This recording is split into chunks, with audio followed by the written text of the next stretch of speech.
Lastly, I do want to talk about regulation.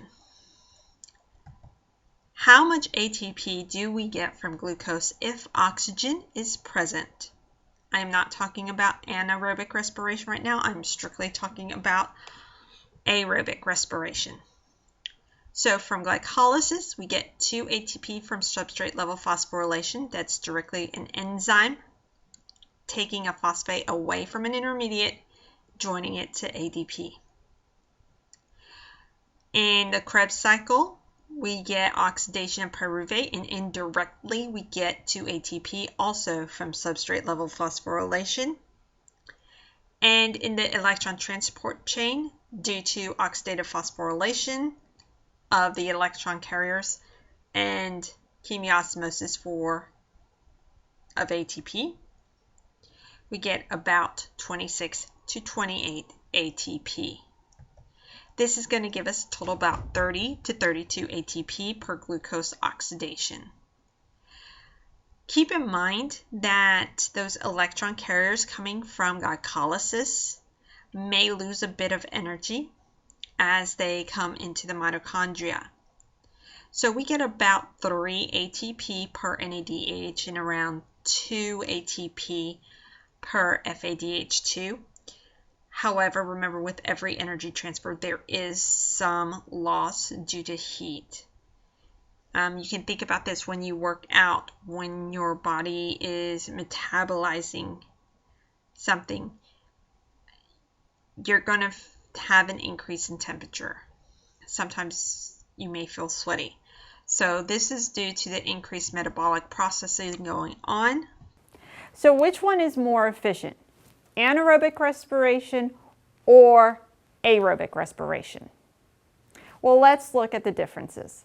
In anaerobic respiration, we're getting 2 ATP from glycolysis and recycling the NAD+ with fermentation.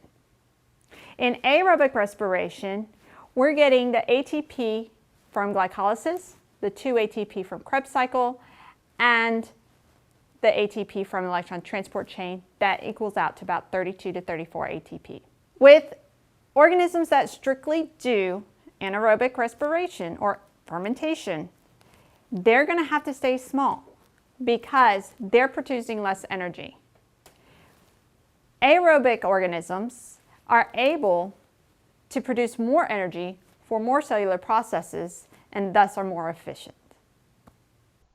So if you have a lot of ATP in your cells or a lot of citric acid, high concentration of these are going to inhibit the allosteric regulator, phosphofructokinase.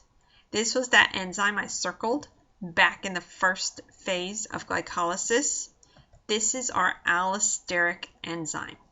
This is the one, or just one of the regulators of this metabolic process. I want you to keep in mind that glycolysis is not the only catabolic process to break down molecules. However, many of them, other processes, are going to feed into these processes as intermediates. So amino acids, fatty acids, these can also be used for energy and metabolized and catabolized for energy if they are in high amounts. And they're going to enter these processes as intermediates. So this is not the only pathway, but it's an important pathway. And that's what you need to understand. This is not the only biochemical pathway we have. This is just one pathway among many, but we have a lot of intermediates that can feed into this. A lot of other pathways can feed into our aerobic respiration pathway. Glycolysis is an ancient pathway. It is the evolution connection here is huge. Almost all organisms have glycolysis enzymes. So this was around in prokaryotic ancestors before oxygen was even present in the atmosphere. And it's Some key points is that it takes place in the cytosol, and there are no membrane-bound organelles associated with those enzymes that help in the process of glycolysis. So that's huge. So almost every grouping of organisms has glycolysis. Now, of course, there are going to be one or two funky organisms out there that may not quite use glycolysis for their catabolic metabolism of sugar, but for the most part, majority of the organisms have it, which is why there is such a strong evolution connection here. In this unit, what you should have learned is aerobic respiration is going to be composed of glycolysis, Krebs cycle, and the electron transport chain. You should have also learned how anaerobic respiration includes glycolysis and fermentation only. Which of these processes is more efficient and why?